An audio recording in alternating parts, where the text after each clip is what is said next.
നമസ്തേ പ്രിയമുള്ള പ്രേക്ഷകരെ, നാം ഇവിടെ ചർച്ച ചെയ്യുന്നത് ശ്രീമൻ നാരായണീയത്തിലെ നൈമിത്തിക പ്രളയവും നാഭികമനത്തിൽ നിന്ന് ബ്രഹ്മാവിൻ്റെ ആവിർഭാവവും എന്ന 8ാമത്തെ ദശകത്തിലെ 12ാമത്തെ ശ്ലോകമാണ് നാം ചർച്ച ചെയ്യുന്നത്.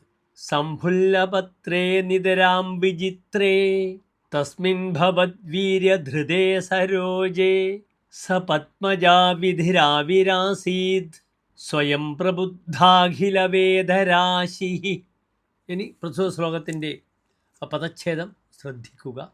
സംഭുല്ലപത്രേ നിതരാം വിചിത്രേ തസ്മിൻ ഭവദ്വീര്യധൃതേ സരോജേ സഹ പത്മജന്മ വിധി ആവിരാസീത് സ്വയം പ്രബുദ്ധാഖിലവേദരാശി.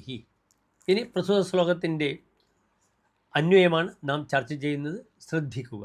സംഭുല്ലപത്രേ നിതരാം വിചിത്രേ ഭവദ്വീര്യധൃതേ തസ്മിൻ സരോജേ സ്വയം പ്രബുദ്ധാഖിലവേദരാശി സഹ പത്മജ വിധി ആവിരാസീത്. ഇനി പ്രസ്തുത ശ്ലോകത്തിൻ്റെ സാരാംശം ശ്രദ്ധിക്കുക.